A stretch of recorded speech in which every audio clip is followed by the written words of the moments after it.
મળતી માહિતી મુજબ અંકલેશ્વરના ગ્રામ્ય વિસ્તારમાં હાલ ગટર લાઇન નાખવાની કામગીરી ચાલી રહી છે.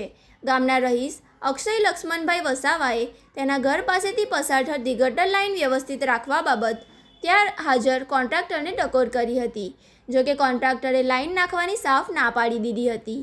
આ બાબતે અક્ષય વસાવા ગામનો વહીવટ સંભાળતા મહિલા સરપંચના પિતા ઈશ્વરભાઈને સ્થળ પર બોલાવીને રજૂઆત કરી હતી. પિતા ઈશ્વરભાઈએ તે સમયે હાજર રહીને કોન્ટ્રાક્ટરને લાઇન નાખવા સૂચના આપી મામલો થાળે પાડ્યો હતો. આ રજૂઆતની અદાવત રાખીને તે જ દિવસે સાંજે ગામમાં એક સામાજિક પ્રસંગમાં ગયેલા અક્ષય લક્ષ્મણભાઈ વસાવાને મહિલા સરપંચના ભાઈ અજય ઈશ્વરભાઈએ રસ્તામાં રોક્યો હતો.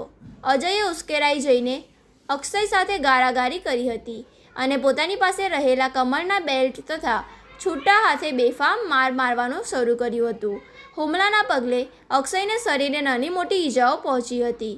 ગામના લોકોમાં ચાલતી ચર્ચા મુજબ પંચાયતની ચૂંટણીમાં મહિલા અનામત બેઠક હોવાથી દીકરીને સરપંચ બનાવવામાં આવી હતી. જોકે લગ્ન બાદ સરપંચ પુત્રી પોતાના સાસરે રહે છે.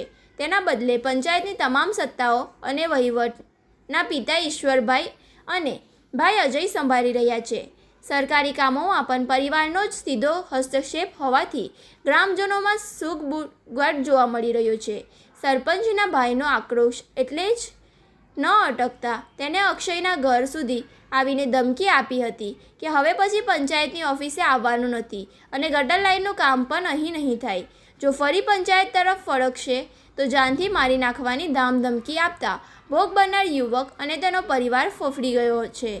તેને ન્યાયની આશાએ અક્ષય વસાવાએ અંકલેશ્વર રૂરલ પોલીસ મથકનો દરવાજો ખટખટાવ્યો છે અને હુમલાખોર અજય ઈશ્વરભાઈ વિરુદ્ધ કાયદેસરની કાર્યવાહી કરવા અરજી સ્વરૂપે ફરિયાદ નોંધાવી છે.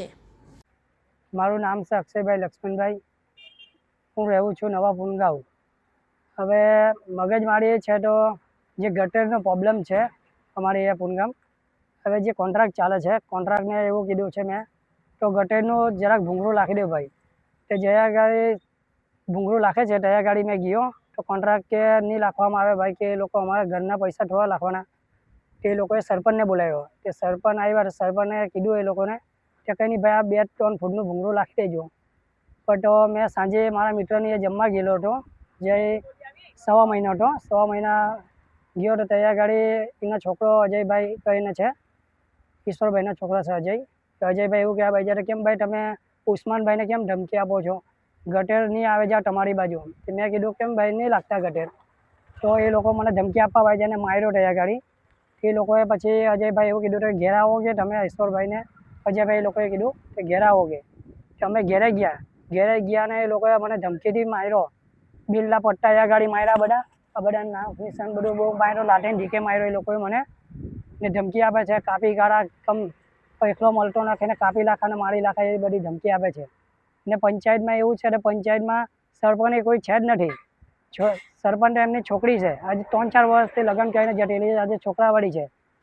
આજે પંચાયતમાં કોઈ સંભાળતું નથી એટલે પંચાયતમાં અમે ગયા તે પંચાયતમાં નહીં આવવાનું એ લોકો ધમકી આપે.